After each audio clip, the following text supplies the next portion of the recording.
इतिहास के बहुत कम ऐसे वाक़ये होते हैं जो हमारी धारणाओं और प्रचलित मान्यताओं पर प्रश्न चिन्ह लगाते हैं। इतिहास के बारे में ये धारणा है कि यह विजेताओं द्वारा लिखा जाता है, जो काफ़ी कुछ सही भी है। ऐसा ही एक वाक़या हुआ था मैक्सिको में 20 अगस्त 1940 ईस्वी को। लियोन ट्रॉट्स्की की हत्या उनके घर पर रहने वाले और अक्सर उनसे मिलने वाले एक शख्स ने कर दी थी।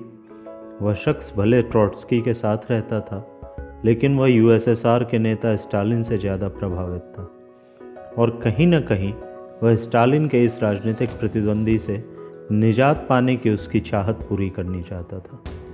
स्टालिन और ट्रॉट्स्की एक ही उद्देश्य में लगे हुए एक नेता लेनिन के दो भरोसेमंद सिपहसालार, लेकिन एक दूसरे से बहुत अलग व्यक्तित्व। स्टालिन एक कॉकेशियन मोची का बेटा, जबकि ट्रॉट्स्की एक शिक्षित बुद्धिजीवी यहूदी का पुत्र। स्टालिन एक सोच विचार कर कदम बढ़ाने वाला व्यक्ति, ट्रॉट्स्की एक स्वप्न दृष्टा और अच्छा वक्ता।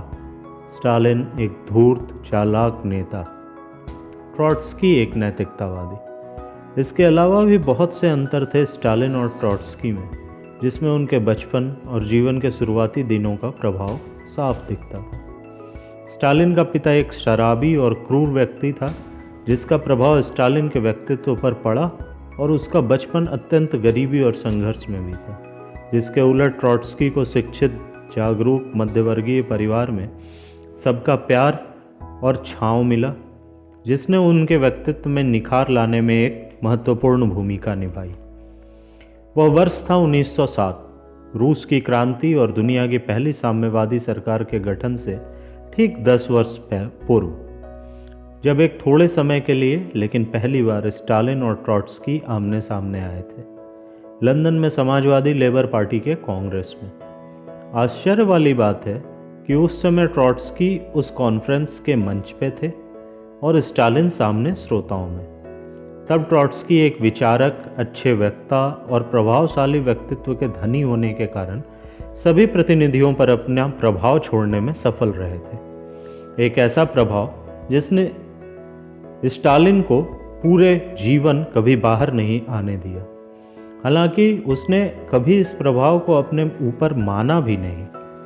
साल 1912 आते आते लेनिन को लगने लगा था कि अब रूस में बदलाव का और सरकार बनाने का समय आ गया है। इससे पूर्व वर्ष 1905 में, जब ट्रॉट्स्की रूस से निकलकर लंदन में रह रहे थे और यूरोप के तमाम देशों में घूम घूम कर वामपंथी विचार वाले विचारकों के सानिध्य में अपना व्यक्तित्व मजबूत कर रहे थे, स्टालिन जार शासित रूस में बैंक डकैती, वसूली और राजनीतिक हिंसा कर निर्वासित जीवन जी रहे वामपंथी नेताओं के खर्च की व्यवस्था कर रहे थे। स्टालिन को जारशाही ने न सिर्फ गिरफ्तार किया, बल्कि उन्हें मुकदमा चलाकर सजा भी सुनाई, लेकिन सजा के तौर पर बहुत दिनों तक उन्हें जेल में नहीं रख पाए और वो जेल से बाहर आकर फिर से सशक्त होने लगे। 1917 ईस्वी के तख्ता पलट के बाद स्टालिन और ट्रॉट्स्की दोनों लेनिन के बेहद भरोसेमंद सिपहसालार बन गए। लेनिन का मत था कि स्टालिन हर वो काम करने के मुफीद थे जिसमें हाथ गंदे होने का खतरा होता था। वहीं ट्रॉट्स्की एक विचारक और आभा मंडल वाले नेता हैं, जिनके वक्ता होने के कारण उनसे लोग जुड़ते चले जाते हैं। वर्ष 1917 के बाद जार के समर्थकों का एक वर्ग लगातार नई स्थापित सरकार के विरुद्ध संघर्षरत रहा और इस संघर्ष को दबाने के लिए ट्रॉट्स्की लगातार अपने हथियार युक्त बख्तरबंद ट्रेन में पूरे देश में भ्रमण करते रहे। यहाँ ये बताना बहुत उचित होगा कि ट्रॉट्स्की को ही सोवियत संघ के रेड आर्मी यानी लाल सेना का संस्थापक भी कहा जाता है। उनका लगातार सीमाओं और झड़प वाली जगहों पर जाना वास्तव में युद्ध लड़ने से ज़्यादा कम्युनिस्ट प्रोपेगेंडा और अपने लोगों के मोराल को बूस्ट करने के लिए एक प्रयास था।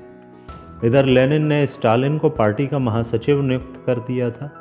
स्टालिन की एक खास, सख्त और क्रूर छवि के कारण पार्टी के अंदर किसी तरह का विरोध नहीं पनप पाया। हालांकि उनको उस तरह का करिश्माई नेता कभी नहीं माना गया जैसा प्रभाव ट्रॉट्स्की का होता था।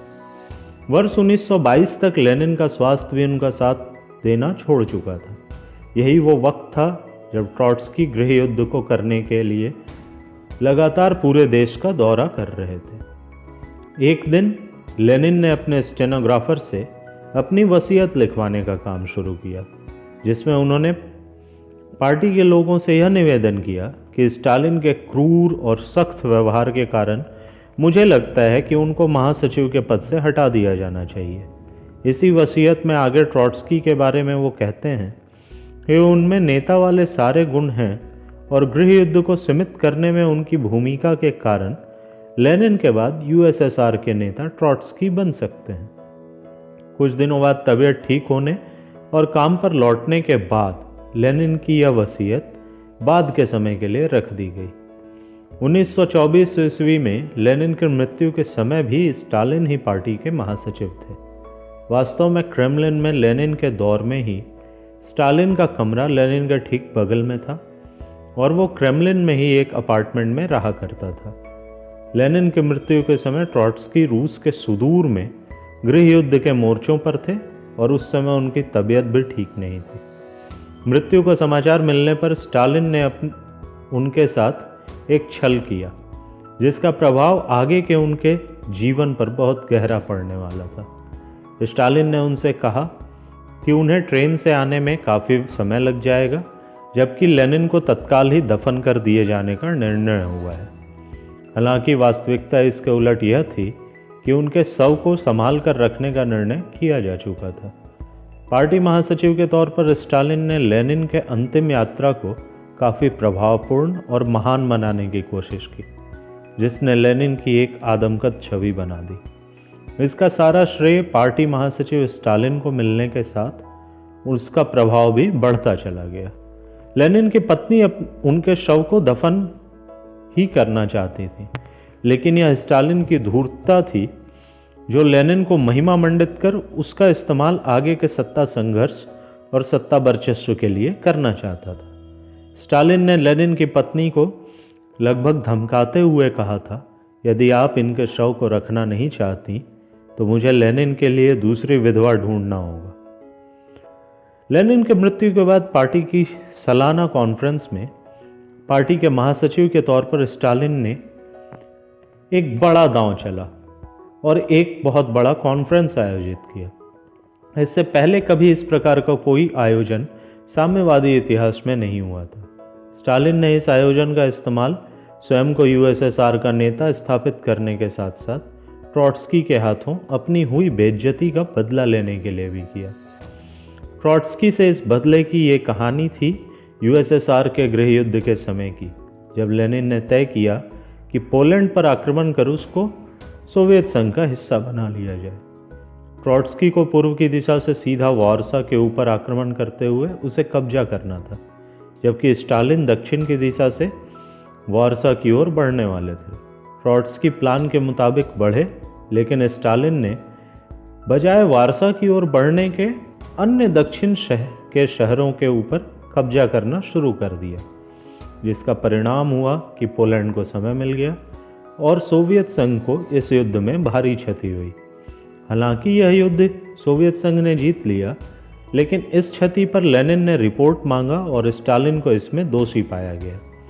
इसके बाद भी स्टालिन पार्टी महासचिव पद पर बने रहे, लेकिन उनके क्षमताओं और कार्यप्रणाली पर सवाल उठे और उन्हें इस अपमान के लिए ट्रॉट्स्की को जिम्मेदार माना।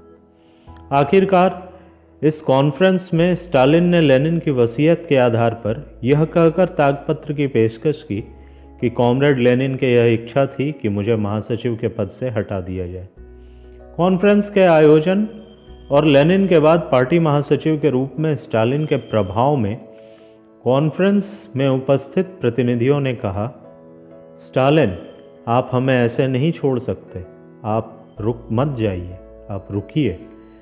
ट्रॉट्स्की हालांकि इससे अचंभित थे, लेकिन उनका कहना था कि पार्टी कभी गलत नहीं हो सकती, पार्टी स्टालिन को ही चाहती थी।